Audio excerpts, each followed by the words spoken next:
Hey, this is Ted Washington, former All-Pro, drafted by the San Francisco 49ers. You're listening to Matt and Dexter on The Grueling Truth.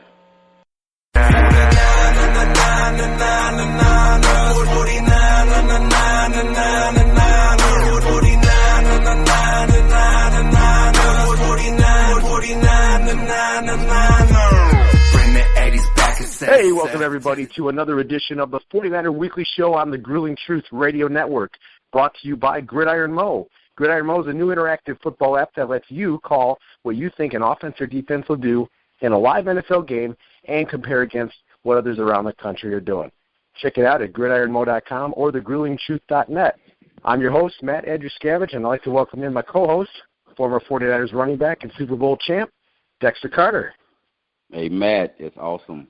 Excited to be here talking 49er football and some exciting things to talk about as we venture into the new era here. And we've got our, my boy Dennis Brown, Super Bowl champion and draft mate in 1990 with me. So I'm excited, to hear him and what he has to say, being there in the Bay Area about what's going on there with the team. So it's going to be an awesome night. That's right. And like you said, we'd like to welcome in former 49er and Super Bowl champion defensive end, Dennis Brown. How's it going tonight, Dennis? It's great here in the Bay Area. We got a little bit of rain that we need, but feeling good. And, again, it's another long off season, so, I'm trying not to get too adjusted to it. But there's still some football on, and there's a lot of things going on at the facility, 49ers facility. So it's going to be an interesting off-season. It's already been an interesting off-season, and I'm looking forward to it. Yeah, hey, Matt, I just have to interject here because, one, I'm excited to have Dennis on. He's been on our show before, and having him on tonight and knowing the insight that he has there, working with the Comcast Sports Net Bay Area show there, and, of course, working, in the 49ers alumni department there. He has a heck of a lot of knowledge there and what's going on. But more than anything is I'm so excited because Dennis and I came in 1990 in the 1990 draft class. But yes. See, people have to know it's been a long time. But, see, I just got to remind people about Dennis Brown, number 96, because he came out in 1990, second-round draft pick 47 overall, and he was USA Today High School All-American.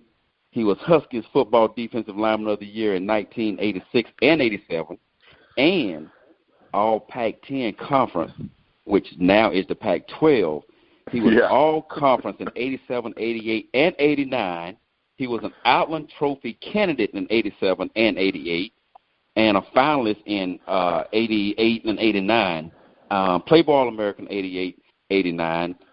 AP second-team All-American. I mean, the boy was bad. And 1990, although Dexter Carter was the first-round draft pick, Dennis Brown was the San Francisco 49ers Gold Rush Rookie of the Year. Yeah, I just thought I'd let people know that. and thank you, Dex, for that. And I got really lucky. The 49ers drafted me, and they had some outstanding defensive linemen. And, I was lucky enough that I was able to get a lot of playing time as a rookie because I was a decent pass rusher, and I could rush on the inside, and I was quick, and I was a big guy. And it kind of fit perfect with what the 49ers defense was running at that time. And our defense was basically focused on Charles Haley and isolating him so he can get to the passer. And, of course, it worked pretty well. Charles is in the Hall of Fame. He was a great player for the 49ers and also the Dallas Cowboys. But I just fit in. I got really lucky. I got a lot of playing time. The guy that I was backing up, Pierce Holt, he ended up signing a big contract with Atlanta. Then I had an opportunity to start for the 49ers. So, got really lucky because that team was full of nothing but talent. So truly blessed to have the opportunity I had, and I'm glad I did the little things that I did. But I was just a guy, I just wanted to go to work every day. I was just happy to be in the NFL. And I just wanted to go to work every day, and a lot of guys around me kind of taught me how to be a NFL player. And it was great to play with guys, on that team. And, our rookie class, we did a great job. We contributed right off the bat. And it was just a lot of pride goes to, when we talk about the 1990 draft. So thanks a lot, Dex. Hey, absolutely. And Dennis talked about luck, but you know what? Yes, we all are lucky in our lives, but it's what you do with that opportunity. And Dennis definitely did a tremendous job with that opportunity that he got, and I couldn't have been more fortunate to be a part of a draft class that consisted of Dennis Brown, Eric Davis, and myself. So I think and hope that the fans, will always remember that 1990 draft class and think highly of those three guys that I just mentioned. Yeah, and what a great season we had.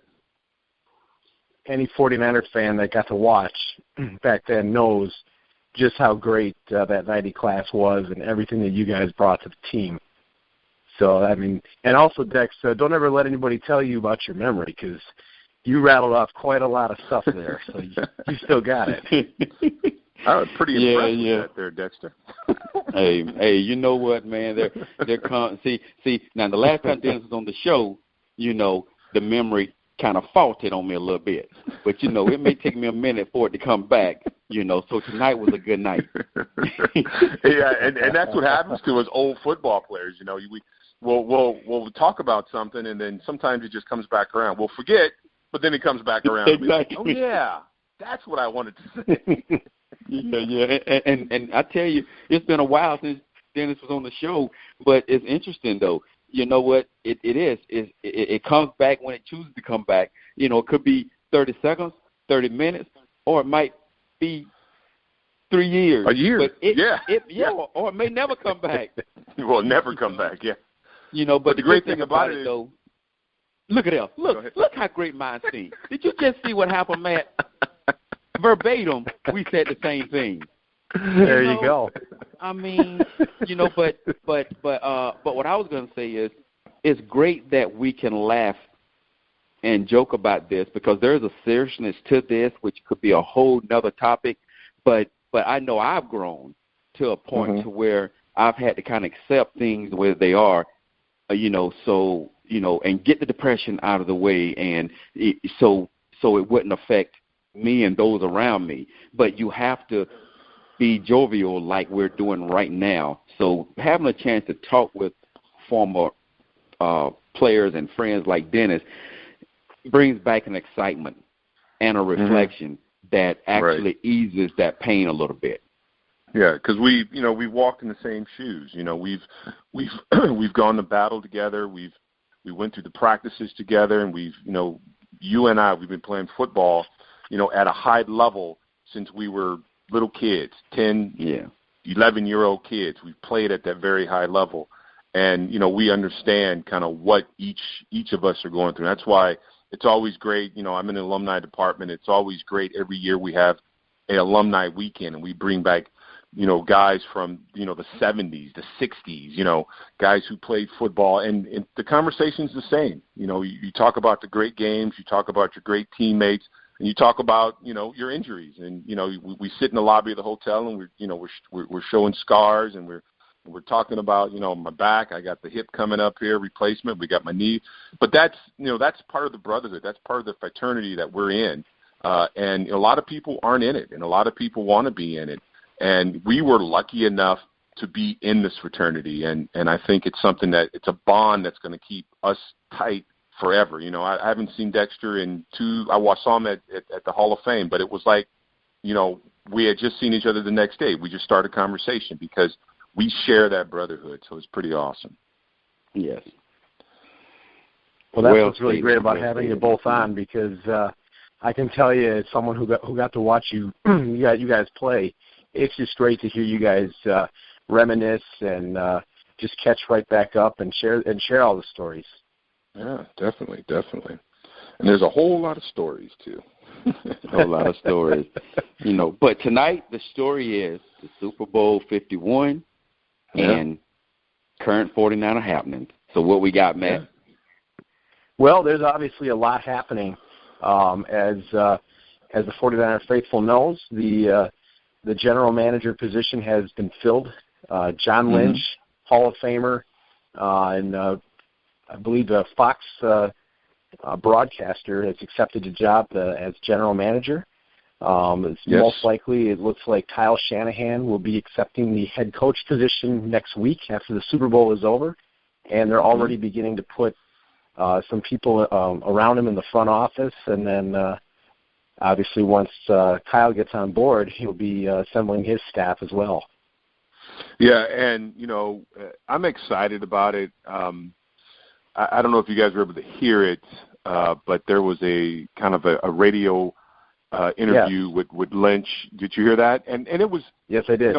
He's a football guy, and as a former football player, some of the things that he said kind of resonated, and he talked about basic things and starting building a team and how he plans on building the team. But a lot of things he said kind of resonated with me because he's a football guy, so he speaks in football. He doesn't speak in cliches and things like that. I mean, he has no experience as far as the front office goes, but he's got a lot of experience evaluating players and getting, putting together a roster and seeing players and seeing more than kind of what, you're going to see on the football field. I mean, I'm sure he's met a lot of kids come into a football organization, and I'm sure he can tell the ones. I mean, myself and Dexter, we can tell the ones that are going to go to work and go to battle and get better. Then the ones that are just going to kind of slack off. You just know that by seeing them. So that's kind of the insight he's bringing in. And I think he's a Stanford guy. He's a smart dude. He's worked with at Denver with Mike Shanahan. So he's a little familiar, and he knows Kyle. And I think I'm excited about it. But I'm a little biased, but I'm excited about it because Jed's getting a lot of flack right now, but, he blew this whole thing up. I mean, the personnel guy, I mean, he blew, the scouting department, he blew the whole thing up because he wants to start over because, he just feels that something needs to be kind of done. So he's basically blown up the front office. He's going to start off. I mean, the strength coach, they got a new strength coach that's going to be coming in. So they're doing the whole thing all over again. So, and I don't suspect it's going to be straight to the Super Bowl, but I do suspect that this team next season will compete. I mean, that's my hopes that they will compete. And I think with this partnership with Kyle and Lynch, I think it's going to be, something positive.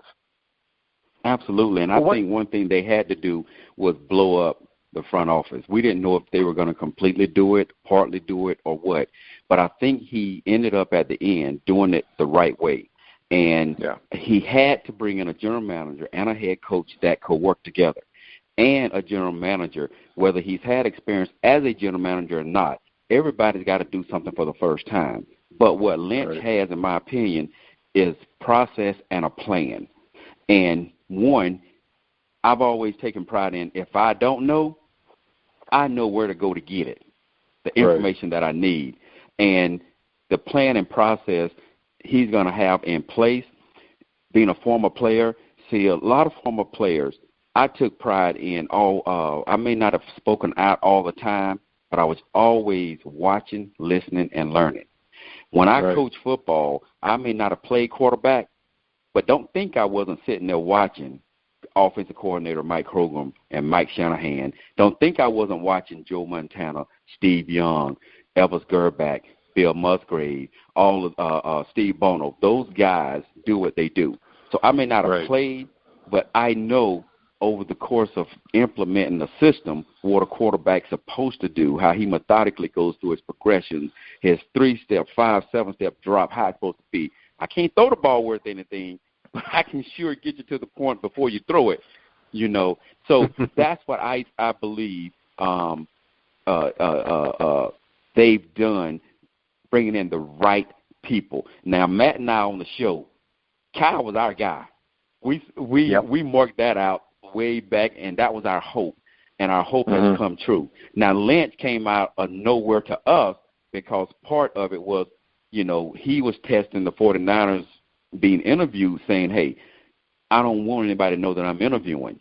And I like that strategy because, one, it teaches you, first of all, now I've heard that now in his mind he's thinking, now I've heard that, when things are going on in that organization, in the front office, somebody always lets it slip out, which is not good for the organization. But right. I tell you what, if it means anything to him or us, I had no earthly idea they was even interviewing him. So to be able to keep that in, there was a lot of talk about who was being interviewed every day on the news. There was somebody else coming in, someone else taking themselves off the list, and when it came down, I think everybody was kind of like, that's kind of like out of left field.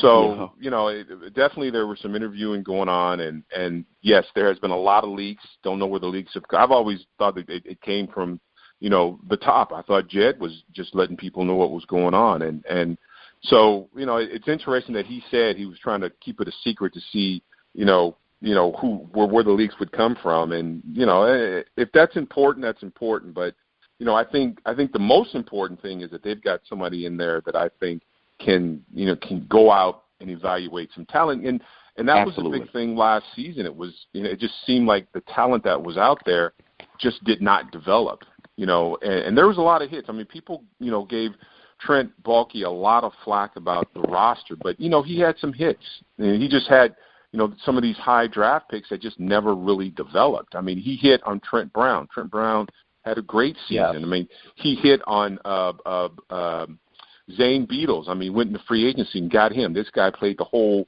left side of the offensive line at the end of the season there. So he had some hits. He just didn't have enough hits. So you got to get a head of personnel guy. You got to get a GM that can go out there and evaluate talent and understand that next step. I mean, you're great in college. You come in, you got to take that next NFL step, and you got to get better. And that happens in your off season, your work habits and kind of how you feel about the team. And if you want to go out and get better and you want to get that bigger contract, because there was a time when when we came in, Dex, it was you got your little sign-in bonus and you got your little base salary, but you were working for the end of that contract to get that big sign-in, to get that big contract. But you had to get better over those 3 years or 2 years, whatever your contract was. That was the motivation. So these guys now, they get a lot of dough right up front right now. So there's not much motivation like it used to be. So you really got to be right on when you go out and bring these guys in. You got to see some guys who are going to develop, some guys who got some hard work, got some work ethics that's going to go out there and get better. I mean, good in college is good in college if you can stay in college for the rest of your career, but you're not.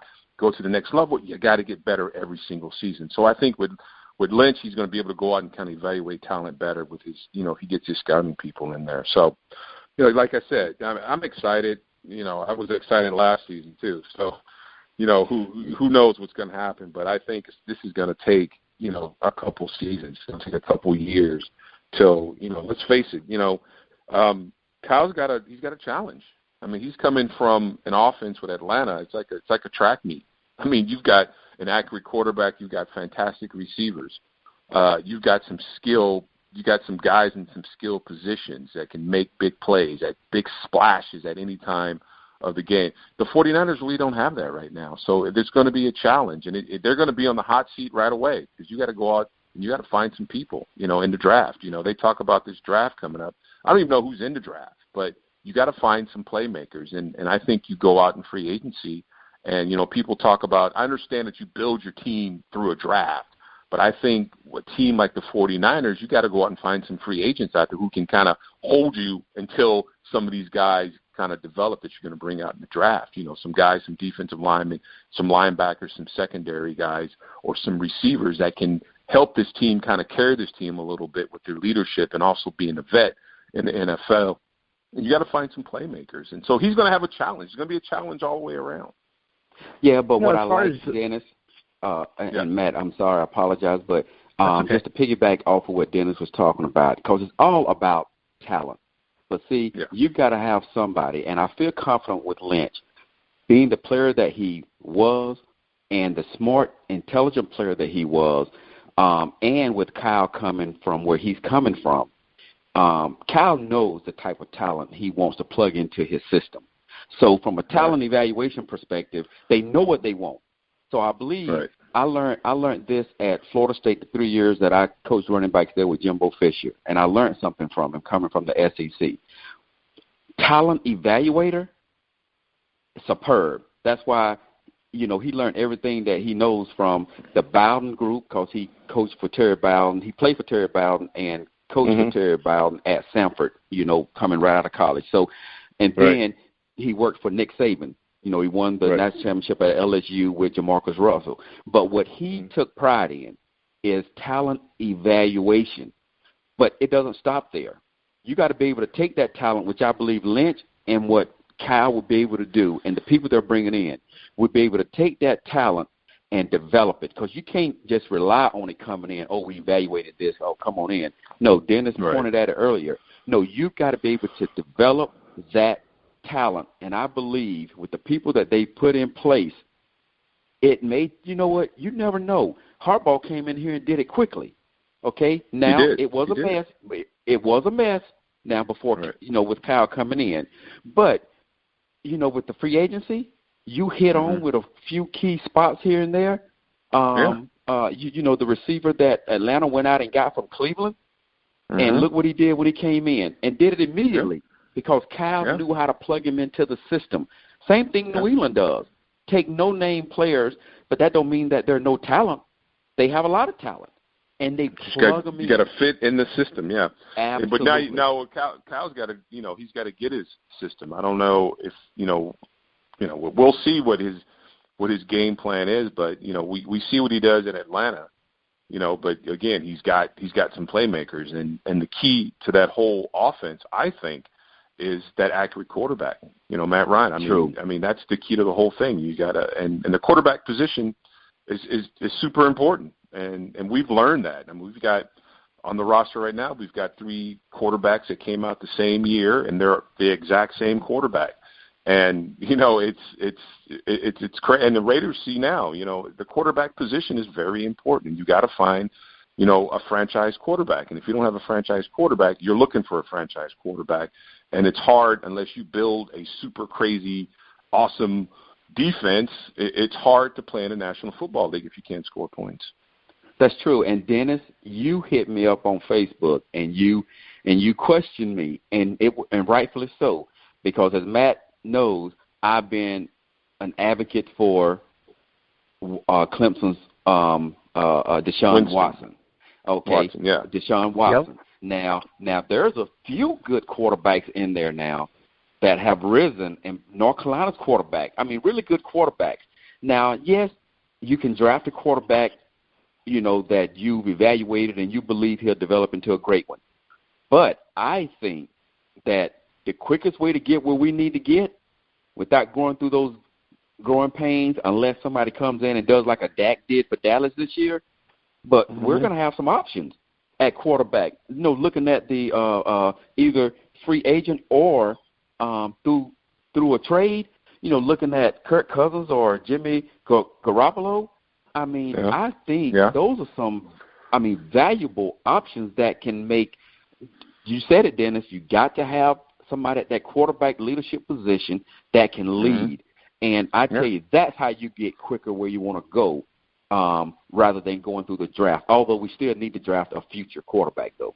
Yeah, definitely, yeah. And like I said, I don't know as far as the quarterback class that's coming out. I don't think it's a very good quarterback class that's coming out here in 2017.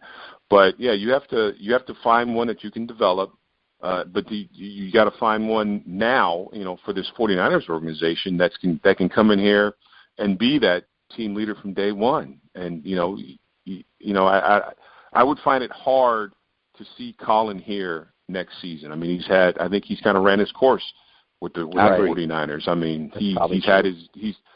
He's been to the peak and he's been to the valley. And I think at this point, he may move on. He may be better moving on. So Blaine, I don't think you're going to win anything with Blaine unless you put a whole lot of different weapons and a great defense. And then, you've got Christian Ponder. That's your quarterbacks that you're picking from. So, I don't think the starting quarterback is on the roster right now, and you have to go out there and you have to find. If you want to throw a young kid in there and put him right there in the fire, in the flames, or if you want to bring some type of vet in here. But, yeah, that quarterback position is huge. It's huge. And, I'm sure when Kyle looked at this opportunity, he was thinking who's going to play quarterback for me. And I hope he's got a game plan and he's got something. I'm sure he does. I'm sure that's why he was hired. He must have said something to Jed to make him say, okay, yeah, I like your game plan and where you're coming from. So let's hope, the GM and head coach can work together and not throw each other under the bus, which, seems like in the NFL you would want a GM and a head coach to work together. That should be a given, but it sounds like maybe that's not been the case with the 49ers for a while. But, they've got a challenge, and, I'm excited to see how they kind of approach this challenge. Every day I'm going through all the news feeds trying to see, kind of what's going on, and I was over there today, and, the press conference is set up for next week, after the Super Bowl, and depends on if Atlanta wins or loses, if, when it's going to be a Wednesday or a Thursday. So I'm excited about, what's going to happen now. Because it's been a tough 3 years. I mean, it's been a tough 3 years. It sure has. Dennis, I wanted to ask you about what your thoughts were on John Lynch. I've been reading everything I can to try to find out as much as I can about, his vision and what kind of a GM he could be like. Obviously, I think the number one concern that is coming out is the lack of experience. What would you say to those fans that are worried this is going to be like a Matt Millen situation where he went from the booth to Detroit and what happened there? And there's fans that are worried that sort of thing is going to happen here. Yeah, I mean, I think the concern is warranted. I mean, when you talk about you coming off doing some television stuff, and now you're a general manager. But I think, what you have to remember with him is that he played 15 seasons in the National Football League. He's been around winning teams. He's been around winning organizations. He's been around winning cultures, and he understands that. He's been a leader in all, he won a Super Bowl with Tampa, didn't he? I think it was Tampa he won the Super Bowl with. Yeah. But, he was, in college he played at a very high level. So, and I think for what the 49ers need, they don't need a front office guy. They don't need a suit. I think they need someone who's kind of, they need a football guy, someone who kind of understands. I think, Trent, he got a lot of flack, like I said, but we forget Trent was, executive of the year 2012 or something like that. Mm-hmm. So, but he was a suit. Lynch he's been in the trenches, and he's got that mentality, and he understands how to win. I think that's the big thing. I mean, he understands how to win, and he's been in winning locker rooms. I mean, he hasn't, it's like he played for Cleveland for 15 years. He played in winning organizations, so he kind of understands that. And then he's a student of the game. He understands the game. I mean, people don't understand to actually be on a network and have to talk about a football team. You have to have some knowledge about the football game, the game itself. So he's got a lot of knowledge that he's going to bring to the front office. And then, like Dexter said, he's going to surround himself with people, first time in the front office, he's going to surround himself with people who've been in front offices so he can bounce some ideas off. Is this a good way of doing it? Is this a bad way of doing it? What do you think about this? So, the key is, if you want to be great, you want to surround yourself around people who have done great things. So I think, I don't think people should worry about that. And, a general manager is, he's a guy, like we said, his main job is to build a roster, get guys into camp, give them off to your coaching staff and say, here, develop these guys. I think they fit a niche. So I think that's what Jed liked about him, that he can go out and see some guys and bring them in here and build that roster and say, hey, develop these guys. He's got some talent. He's done something. I've seen him on tape do something. I think he fits into what we're trying to do here. Yeah. And, man, does that make sense? It does. Yes, absolutely. Yes. And if I can interject there, too, I understand if people, certain, especially fans, are apprehensive about the Matt Millen Lynch comparisons. Well, first of all, Matt was a great player. Matt had been around some great organizations. But you cannot say because Matt was not as successful as we think he should have been that we're going to compare every former player who gets that opportunity. We're going to judge him the same way. You know what? They think differently. They play differently. They don't make the same decisions. They have a different eye for evaluation. They're in a different city. So I think, you give Lynch the opportunity to succeed based on, his credentials and based on his potential, not based on what Matt Millen's results were. So I get it. But whether he succeeds or fails, I think it's a great choice.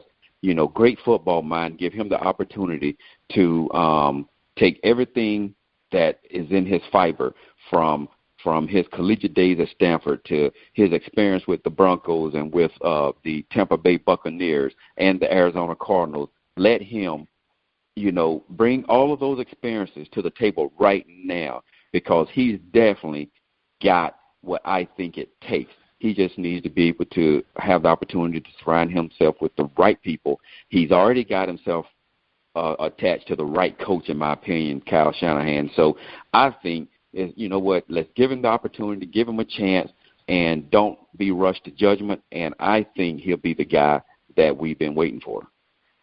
I hope you're right. It's going to take a while. I mean, look at Reggie McKenzie with the Raiders. I mean, he was on the hot seat. He was on the hot seat for 4 seasons. And they're like, that's it.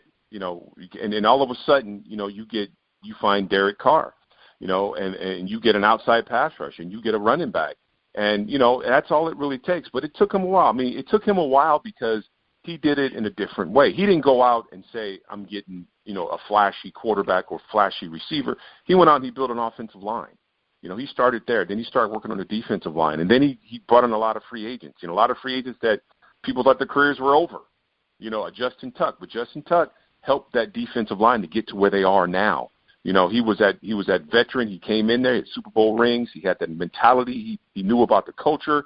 He plugged them in there, played for a couple seasons, used them as he could, and then all these young guys were able to follow his lead. So, Reggie he's done, I mean, again, they're saying the Raiders, if it wasn't for David Carr being hurt, they might be suiting up, in Houston to play on Sunday. So it's going to take a while. I mean, it's not going to be, and, our fans, the faithful are, they're a little spoiled, and they've had good teams for a couple decades, and then, they had, what the 49ers did with Coach Harbaugh, and now they're like, no, they want instant results. And, going 2 seasons in a row, another head coach, another staff, another this, another that, Jet, the new stadium, moved from San Francisco. So, it's going to be tough if next season's, not as successful as, they want it to be, fans want it to be. But it's going to take a couple years to get this thing back on track. And it'd be great if it happens in one season. But I don't think it's going to happen in one season. I think it's going to take some time. And I always tell people, to build a team, to rebuild a team, what you're doing right now is you're rebuilding a team. You are rebuilding an entire football team, because there's not much. I mean, there's a lot of guys on this team that are hurt. You don't know if they're coming back. I saw Navarro last weekend. He's out his boot. What's he going to do? You still need another linebacker. You got a secondary that can't stay healthy. These guys go off on carts every football game. You got to find someone who's stable in that secondary who can defend the pass. You got a defensive line. You got a great DeForest Buckner there. I think it's going to be a great football player. But then you got Eric Armstead on the other side, who's been hurt for 2 seasons. So you got to figure out, you're rebuilding an entire football team. You got a offensive line that who knows how long Joe Staley's going to be around. Zayd Beetle's going to go back out and, make some more money. Who's going to play that other guard position? You got, Josh Garnett, who had an okay season to be a first-round draft pick, but, he's got his troubles against the pass. So you're rebuilding everything. And, the running back position I think is good if you can get, these guys to stay healthy. And then, your perimeter, your receivers, you got to find receivers. And, oh, my God, the quarterback, by the way, you got to find a quarterback. So it's going to take some time. And I always tell people, you got to be patient. John, he's not going to come in and it's not going to happen in one season. You got to be patient. And I just hope Jed's patient, because I think right now he's so like, I want it to happen now.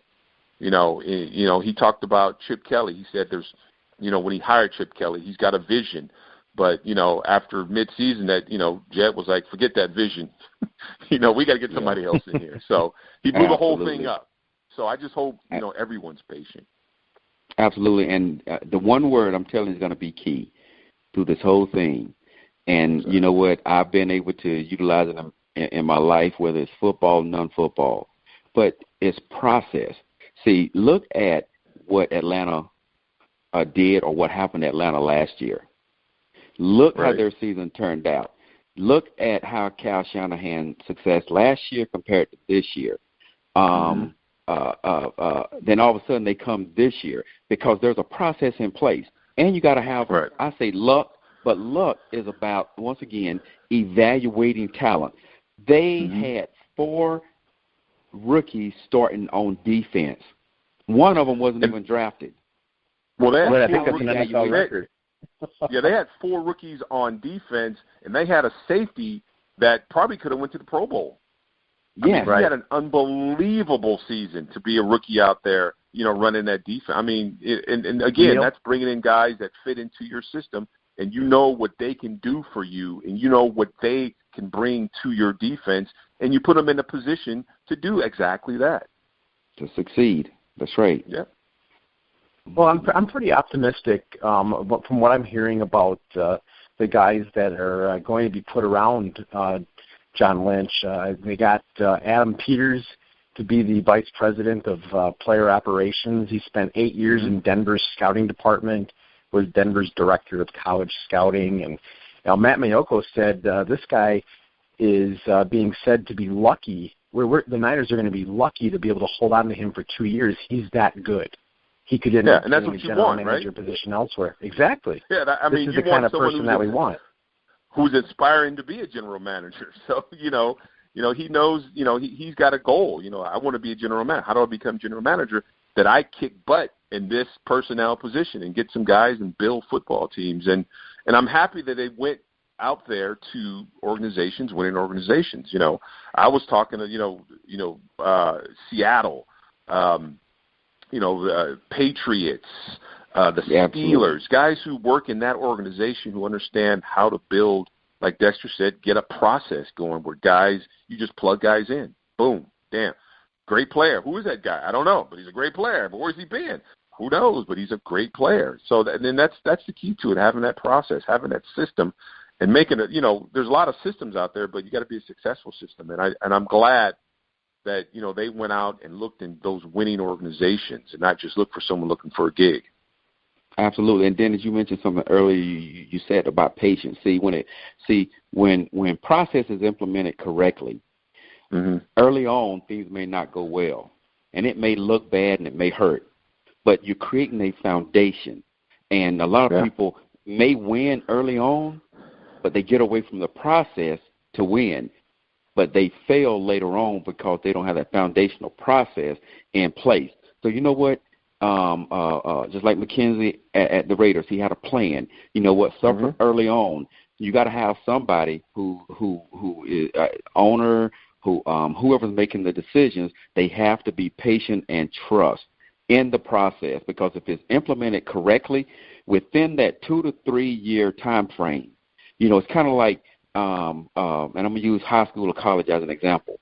When a new coach comes in, very rarely he wins early. But once he gets that process implemented and he gets his recruiting class in, and those seniors and juniors, those first seniors and juniors and sophomores that are in that class, all of a sudden those freshmen, second, third year freshmen comes in. They're learning from those other older guys. So the system starts teaching itself.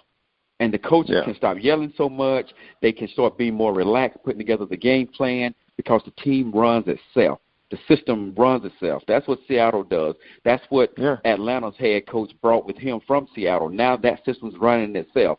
That's what Belichick has been doing forever. That's why he and Brady can take any player, plug into that system, because they got enough leadership that it's going to run itself because they trusted the process early on. That's what the 49ers have to do, and if they do it, I'm telling you, we'll get back to, maybe not our dynasty years, because, man, we were awesome during those dynasty years, but we'll be back in a position to be competitive. So when we enter training camp, what Eddie Barlow say? We only had one goal, and everybody was accountable for their actions. It was the Super Bowl. So as long as that's your goal and you got the system in place, you got a chance. You got a chance. Yeah. You're exactly right. But like I said, I'm excited about it. I think Jed took a lot of time, and people were there's no head coach in place, and I think he kind of had thoughts on who he wanted to go. He didn't just, say, hey, I'm gonna bring this guy because he interviewed. I'm gonna hire this guy. I think he's really put a lot of thought to this, and he's taken his time in doing it.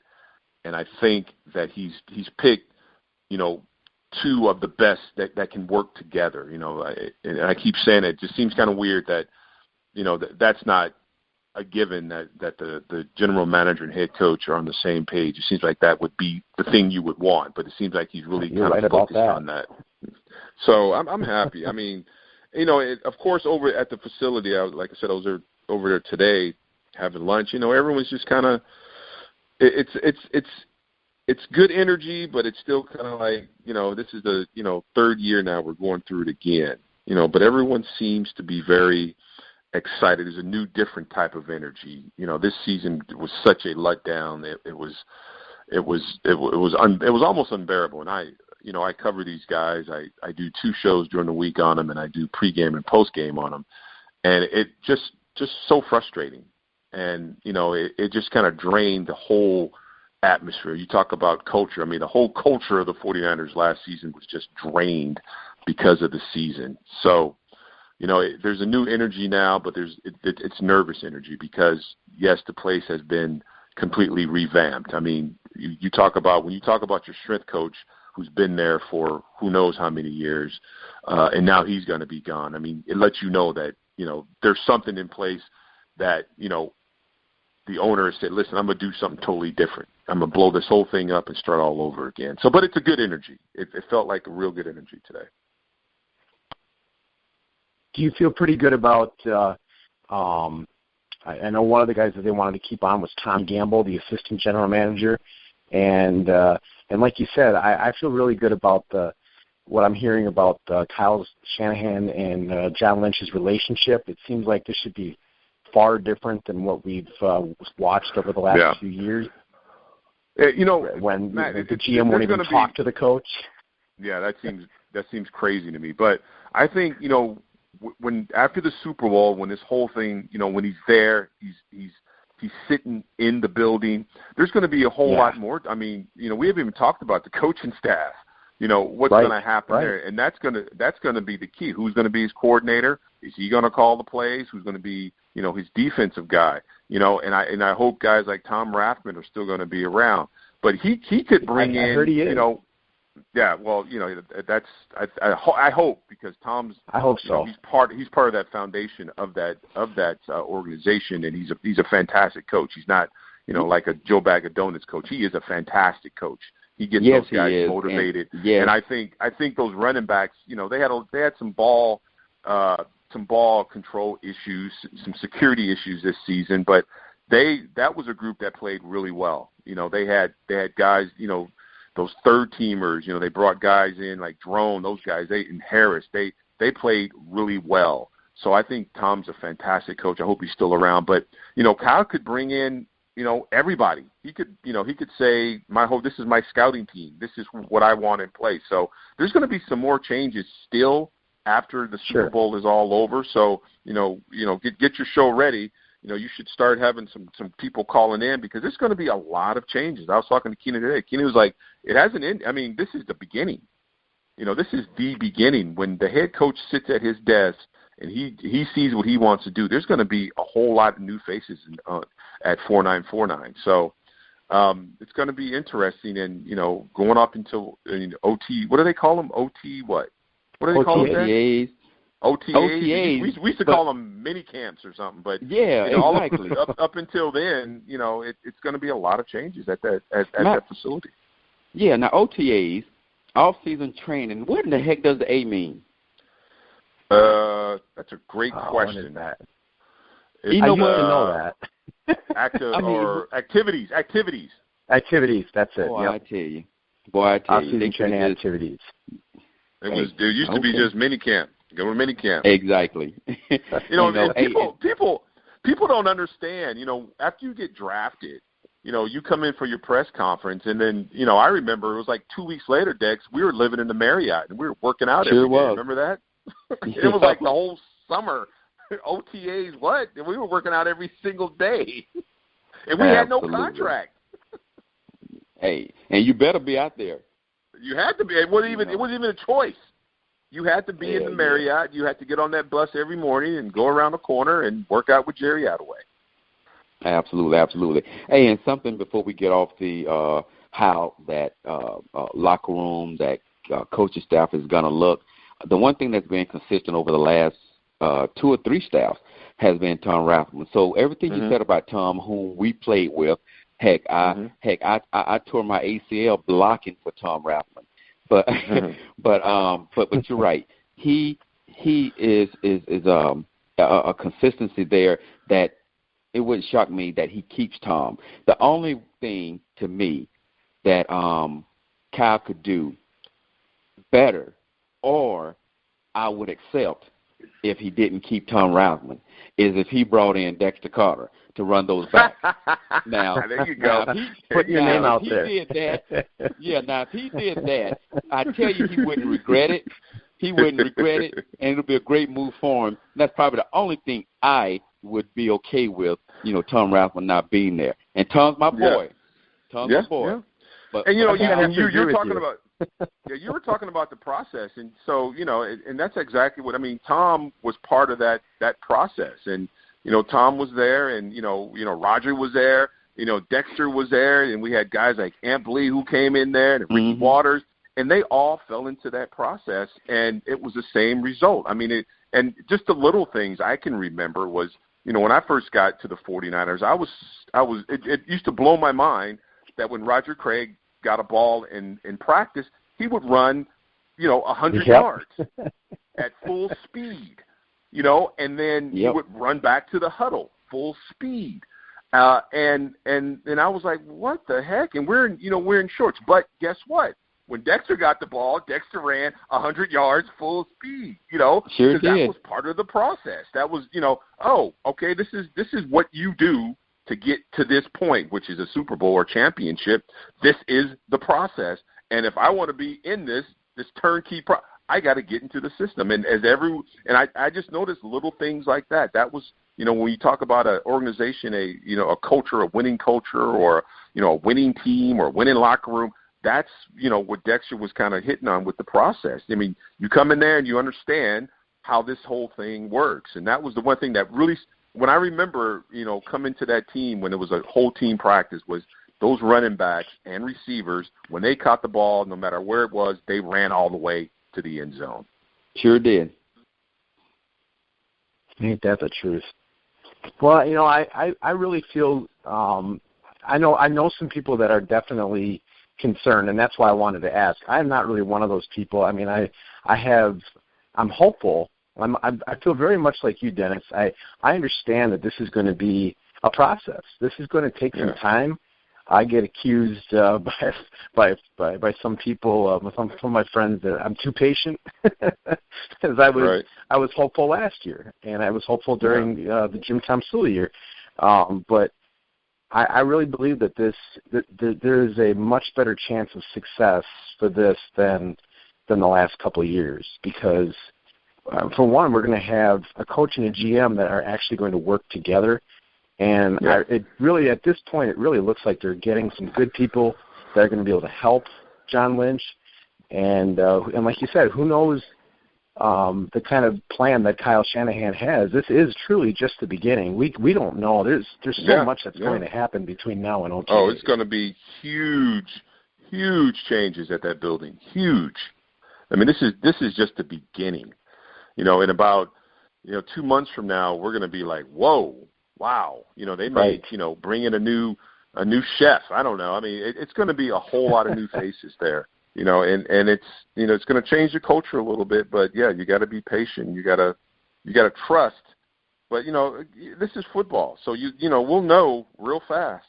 We'll know really fast what the team's going to look like and the idea of moving forward. What's it going to be? And after the draft and OTAs and stuff like that. So.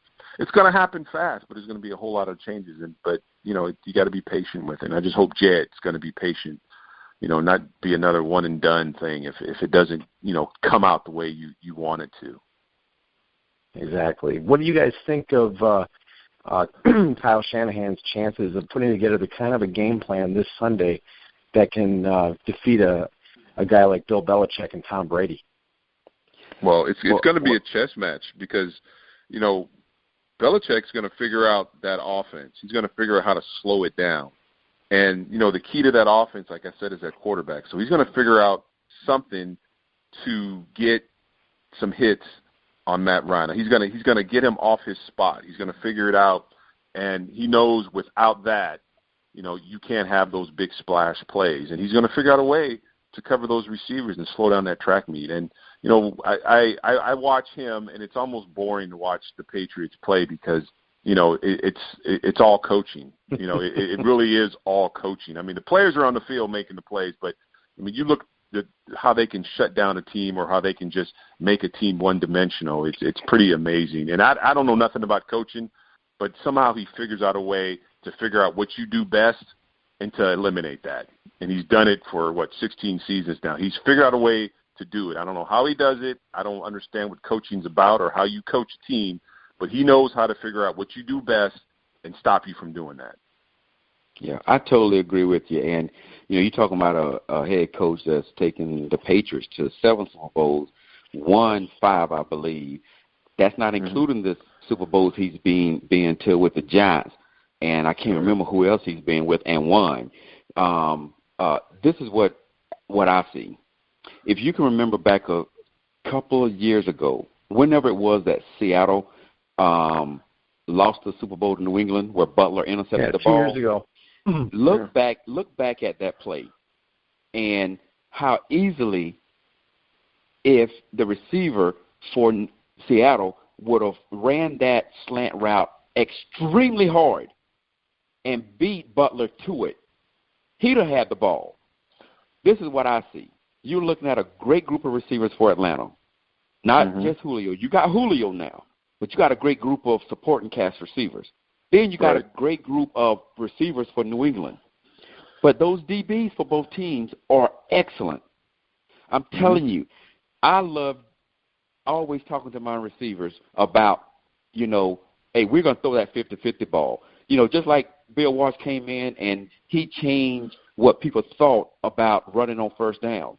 No, we're going to throw on first downs. We're going to put the ball in receivers' hands. We're going to involve our quick game. Well, I like to throw that 50-50 ball. It's up to you to go make the play. Because when you got 2 teams in the Super Bowl and you've got great players on both sides, receivers and DBs, every inch counts. Right. Like Al Pacino said, the inches are all around us. What are we going to do with them? Whether it's a quick out, regardless of what the passing tree is, that DB is mirroring that receiver. That quarterback's got to be right on the money because whichever team it is on defense, they're going to be there. And it's up to that receiver to make the play or the DB to make the play. I'm telling you, this game, it's going to be the first Super Bowl, in my opinion, where both teams score over 40 points. Because it's not anything against the defense. The defense are excellent defenses, but this is a offensive driven league, and it's going to be inches that's going to make the difference. Who's going to make the play? Who's going to bat that ball down? Who's going to run that precise route? And that ball's going to be thrown just like it was in practice. So no matter how perfect that DB mirrors that receiver, that ball's going to be right on time. Might not break a tackle and take it for 50, but you're going to continue moving the ball, getting first down. Because no matter whether it's a Super Bowl or whether it's a regular season game, it's going to come down to this. Can you win first downs? Can you convert third downs? And when you get in red zone, can you score touchdowns and not field goals? And these 2 teams are going to score touchdowns. And 2 great defenses, 2, I think, great quarterbacks.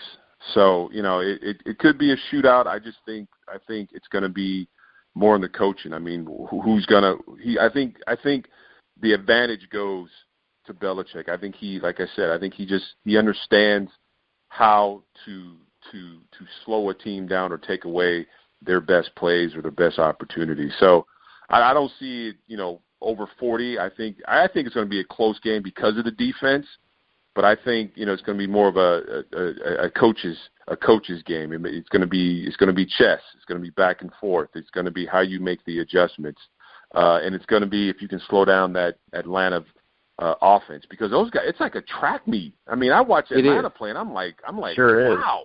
I mean, these guys line up and go, and these receivers, Dexter touched on it. I mean, they've got a great cast of receivers, and they're great at that yak. I mean, those yards after the catch, them cats are going, and then, even if you shut down Julio, if you double team him or whatever you do to him, you've got other receivers that make it happen. So, I just think it's going to be a coaching's game. I think it's going to be, this is what coaches. I mean, if you're into being a coach, I think this is what a coach likes. I mean, you got a team that's on fire, playing the best football right now, but then we talk about the system again. You understand your system. You understand what you can shut down and what you can't really worry about, but you can shut down what they do their best and take that away from them. And I think it's going to be, getting after that quarterback and figuring out ways you can disguise coverages, some red zone blitzing, and get after Matt Ryan and get him off his mark so he's not as accurate.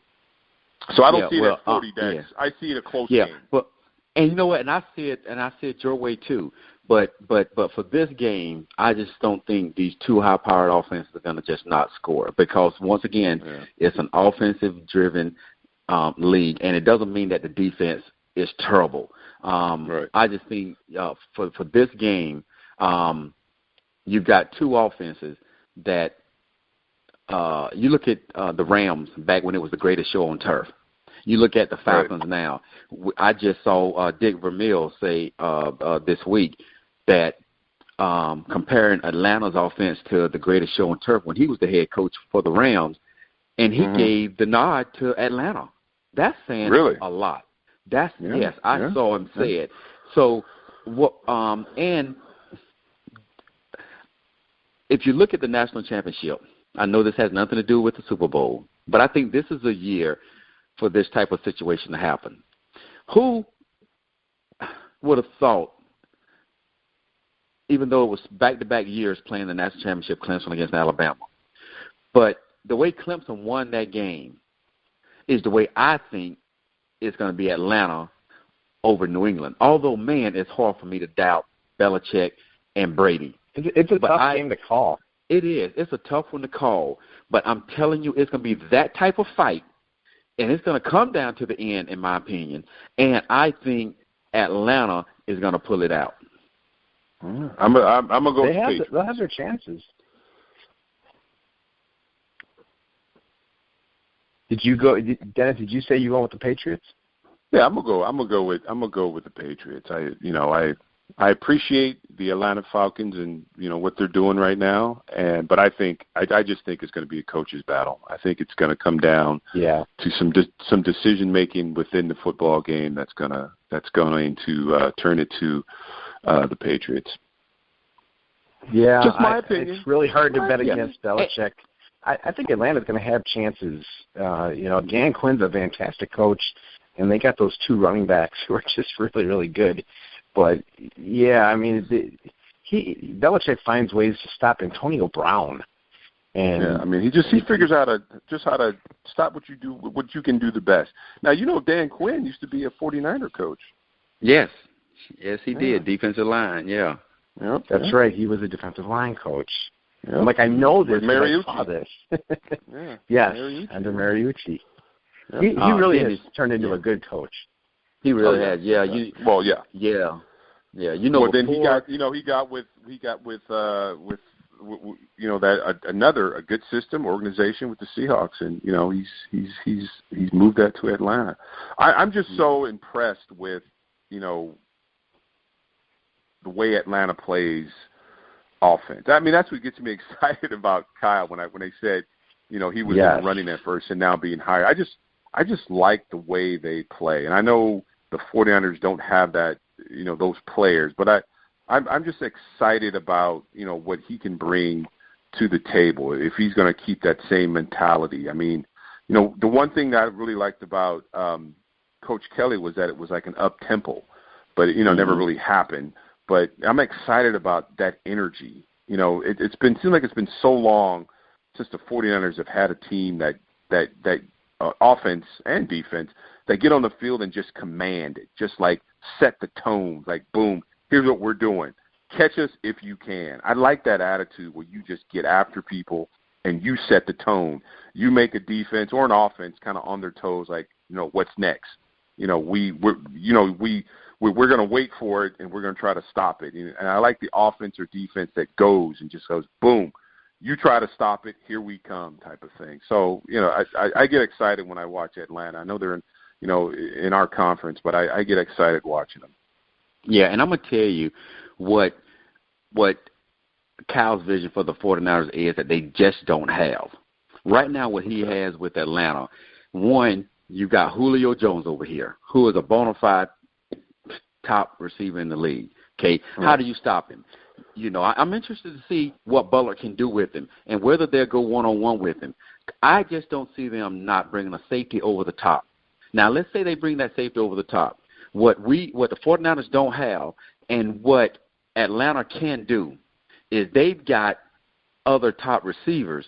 When they bring that safety over the top to double Julio, all of a sudden you got one-on-one backside. You got you got zero coverage over here, one-on-one, and he can defeat that one-on-one coverage.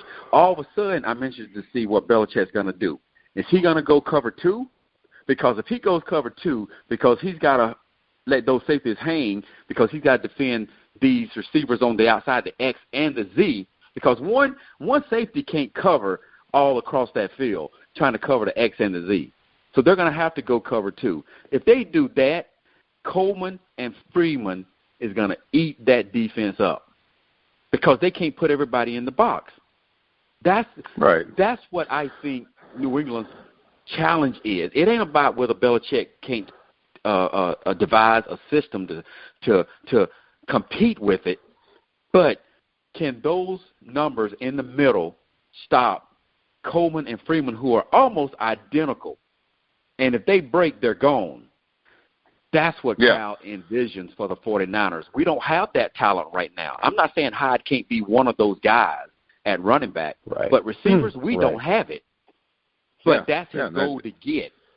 Yeah, and that's what that's when you go. You got your free agent market and you got your draft. And that's what that's what falls in your GM and that personnel director, it falls in your lap. Yep. Who can I bring in here? Who can I bring in to be a number one receiver? But yet, who can I bring in that's not the number one receiver that's going to be able to catch that ball and be productive on the football field? I mean, who's going to do that? I mean, here, Curley came out of nowhere last year and became the number one receiver, and he did a great job, but he's not a number one receiver. You got to find someone that is the number one receiver, that's going to be, that guy who you can throw the ball, like you said, that 50-50 ball, and you have a cat that's going to go there and get it, go up there and get that ball. That's right. And then get some yak afterwards. And then if he's double coverage, have someone you can throw like a Curley, on the backside with that zero coverage that's going to make some plays too. And, it's a challenge. Like I said, it's a challenge, and that GM and that new personnel director, that's what you get to do. That's what you tell your wife and your kids that I'm not going to be home for a few days because we got to get some horses in this in this building and get them on the football field. But I think how you defeat that is, where's that ball coming from? You got to get after that. You got to get those guys up front.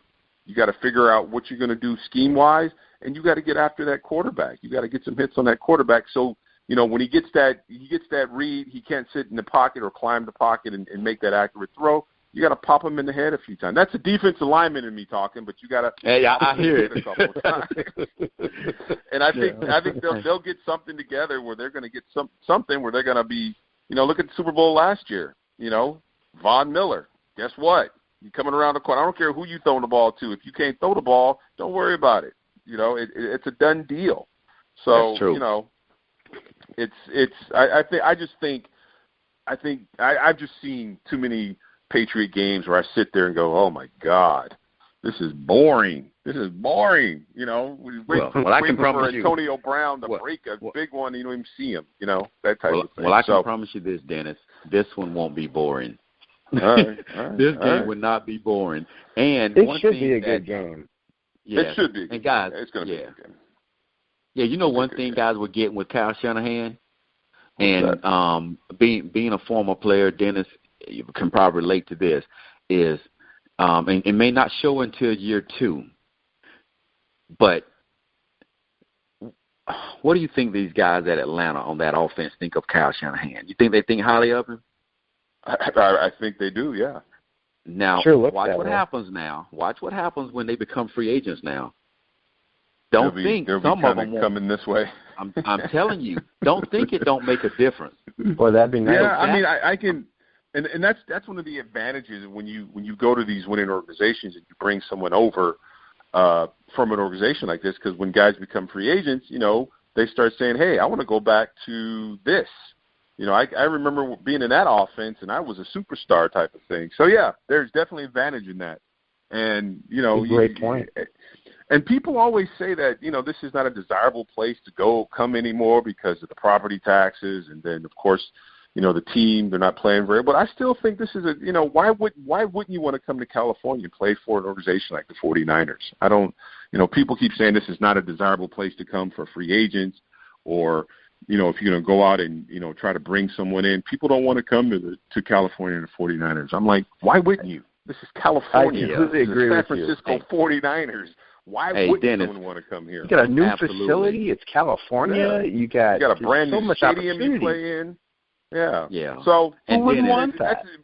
But that is a good point. You build some alliance here. I mean, they love that. They got to. I mean, if you plan in that system, you got to love that system.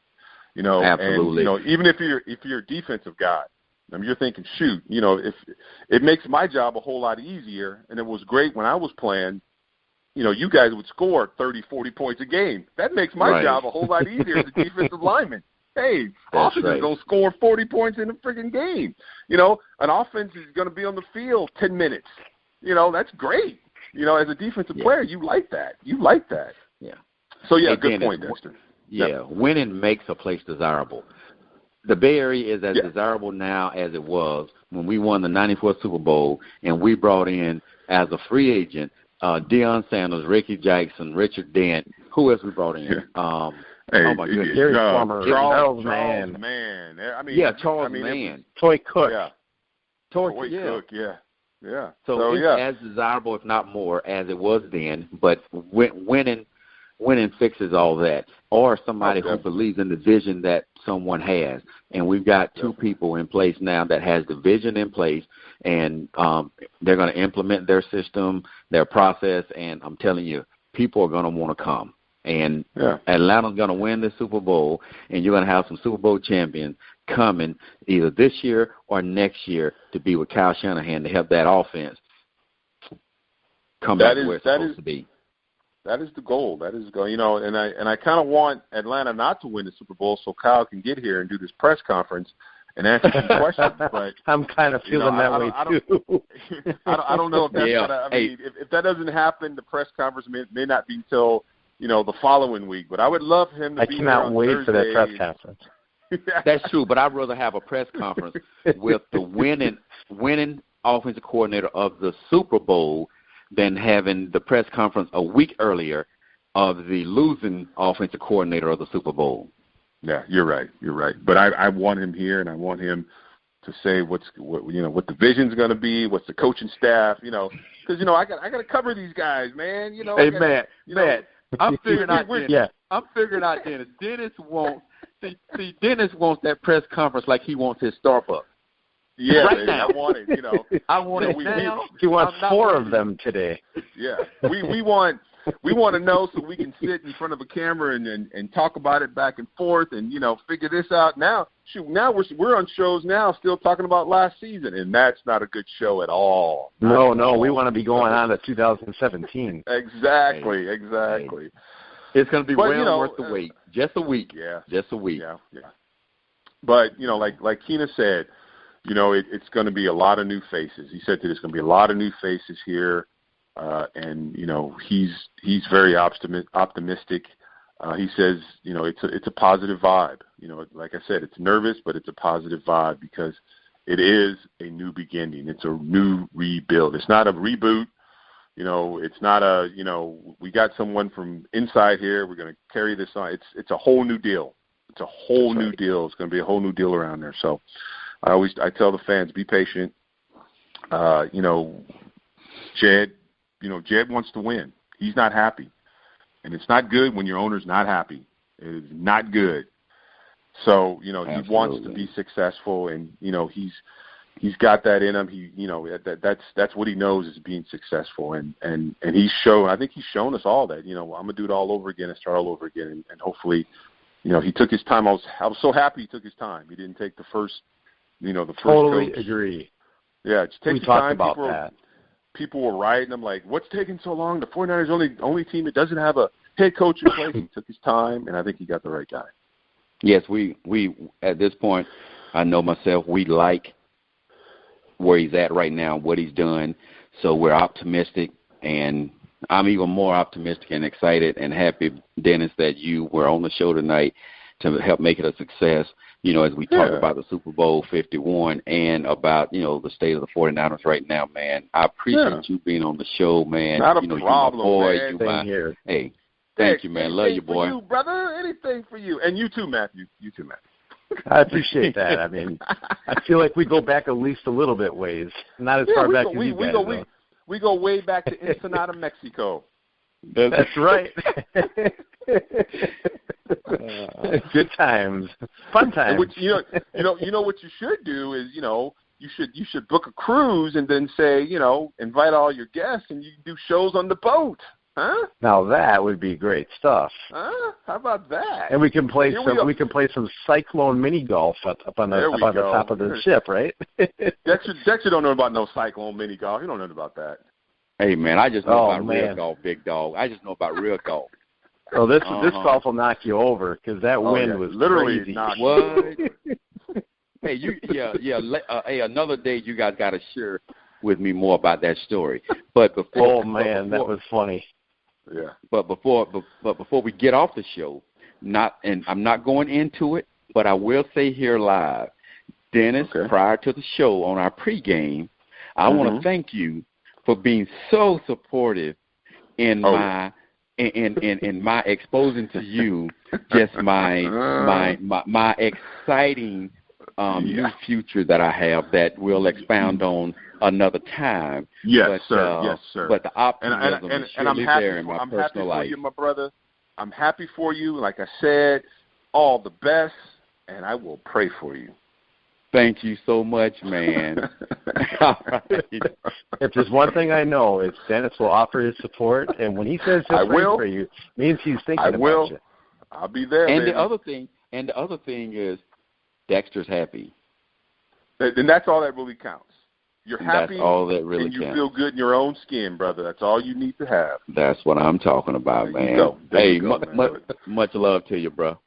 All right, man. Hey, thanks, guys, a whole bunch. And I had a great time, like always. And Matthew, Dexter, don't be shy. I don't have much going on, especially in the off season here. I'm willing to go on the show anytime you want. All right. Hey, appreciate it, Dennis. Thanks for coming by, and we'll be definitely in touch. Okay. Thanks a lot, man. We'll see you. Take care. All right. Bye. Well, it's sure great to have Dennis on. I mean, yes, it was. It's nice because he's got a wealth of knowledge and exposure to. He's right there. He's got he's got his ear to the door, and he knows a lot about what's going on. And I'm excited. I can't wait for this year to start. Absolutely, we got a lot of topics, man. A lot of information, and a good way to moderate another good show, man. I appreciate it, and great way to have this show right before the Super Bowl and, and bring everyone current with current 49er happenings, man. I appreciate you. I appreciate you too, man. I always like doing the show. And, everyone, be sure to go out to the Grueling Truth Facebook, gruelingtruth.net website, and you can follow us on Twitter at Grueling Truth. Follow Dexter at iDexter Carter, I believe, on Twitter. Yes. And I'm at MTA Scavage.